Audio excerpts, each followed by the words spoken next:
Hello everyone, আসসালামু আলাইকুম। গত ৪-৫ ঘন্টায় নতুন কিছু আপডেট আসছে। সে আপডেট নিয়ে আলোচনা করব।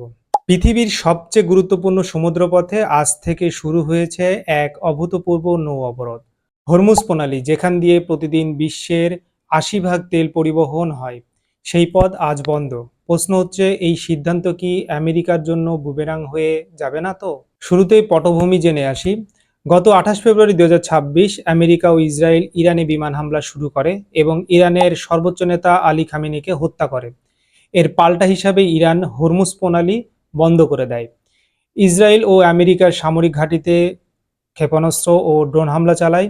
যুদ্ধের পর থেকে বিশ্বের বাণিজ্যিক জাহাজ চলাচল প্রায় পুরোপুরি বন্ধ হয়ে যায়।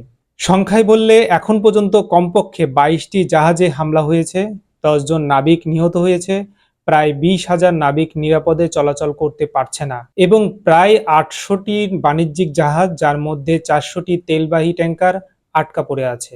এইবার আসি আজকের ঘটনায়। গতকাল রাতে পাকিস্তানের ইসলামাবাদে ইরান আমেরিকা শান্তি আলোচনা ব্যর্থ হয়। আলোচনায় পরমাণু অস্ত্র না বানানো, ইউরেনিয়াম সমৃদ্ধকরণ বন্ধ করা, হামাস হিজবুল্লাহ হুতিদের অর্থায়ন বন্ধ, এই বিষয়গুলো নিয়ে মতৈক্য হয়নি। ইরানের পক্ষে প্রধান আলোচক মোহাম্মদ বাকের গালিবাফ বলেছেন, যদি তোমরা যুদ্ধ করো, আমরাও যুদ্ধ করব। এর পরপরই ট্রাম্প ঘোষণা দেন, আজ বাংলাদেশ সময় সন্ধ্যায় আমেরিকান নৌবাহিনী হরমুজে অবরোধ কার্যকর করেছে। প্রথমে বলা হয়েছিল কোনো জাহাজই যেতে পারবে না। পরে সেন্টকম স্পষ্ট করেছে, শুধুমাত্র ইরানের বন্দরে যাওয়া আসা জাহাজগুলোকে আটকানো হবে। অন্য দেশের মধ্যে যাতায়াতকারী জাহাজ যেতে পারবে। এই মুহূর্তে হরমুজে আমেরিকার রয়েছে ইউএসএস আব্রাহাম লিঙ্কন বিমান বাহিনীর রণতরী, ১১টি ডেস্ট্রয়ার এবং ইউএসএস ট্রিপলি উভচর দল। কোনো জাহাজ যদি আমাদের অবরোধের কাছে আসে, তাদের সাথে সাথে নির্মূল করা হবে। এই অবরোধের মূল টার্গেট স্পষ্ট, চীন যেন ইরান থেকে তেল কিনতে না পারে, কারণ ইরান প্রতিদিন প্রায় ২০ কোটি মার্কিন ডলার তেল বিক্রি করছিল এবং ইরানের বন্দরে প্রবেশের জন্য প্রতি জাহাজ থেকে ২০ লক্ষ ডলার পর্যন্ত টোল আদায় করছিল। ট্রাম্প এই আর্থিক সুবিধা কেড়ে নিতে চাইছে। কিন্তু এখানে একটা বড় প্রশ্ন আছে, অবরোধ যখন শুরু হলো তখন বিশ্বে অর্থনীতিতে ধাক্কা লাগলো। তেলের দাম আবারও ব্যারেল প্রতি $১০০ ছাড়িয়ে গেছে। এদিকে আমেরিকার শেয়ার বাজারে আবারও ধস।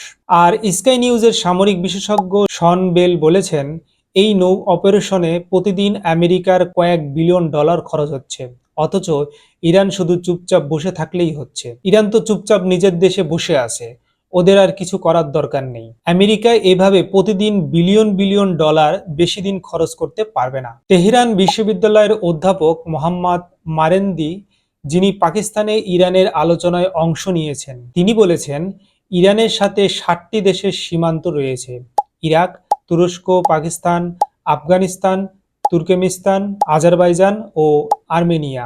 জলপথ বন্ধ হলেও এই স্থলপথগুলো খোলা থাকে। বিশেষ করে তুর্কমেনিস্তান রাশিয়ার ঘনিষ্ঠ, সেই পথ দিয়ে যদি রাশিয়া কিছু পাঠায়, আমেরিকার করার কিচ্ছু নেই। আরেকটি গুরুত্বপূর্ণ তথ্য, ইরান খাদ্য ৮০% স্বয়ংসম্পূর্ণ। বছরের পর বছর ধরে নিষেধাজ্ঞার মধ্যে থেকে ইরান এই প্রস্তুতি নিয়েছে। এছাড়া ইরানের পররাষ্ট্রমন্ত্রী আরাকচি আজ টুইটে জানিয়েছেন, পাকিস্তানে আলোচনার সময় ভাইস প্রেসিডেন্ট জেডি ভান্স নেতানিয়াহুর ফোন পেয়ে হঠাৎ আলোচনা ছেড়ে চলে যান। এটি আলোচনা ভাঙ্গার একটি বড় কারণ বলে ইরান মনে করছে। এইদিকে ব্রিটিশ প্রধানমন্ত্রী কেয়ার স্টারমার আজ পরিষ্কার বলেছেন, ব্রিটেন এই অবরোধে নেই, বরং এই সপ্তাহে ব্রিটেন ও ফ্রান্স একটি আন্তর্জাতিক সম্মেলন আয়োজন করবে হরমুজে নিরাপদ নৌ চলাচল নিশ্চিত করার বহু আন্তর্জাতিক পরিকল্পনা নিয়ে। স্পেনের প্রতিরক্ষা মন্ত্রী বলেছেন, এই অবরোধ কোনো অর্থ রাখে না।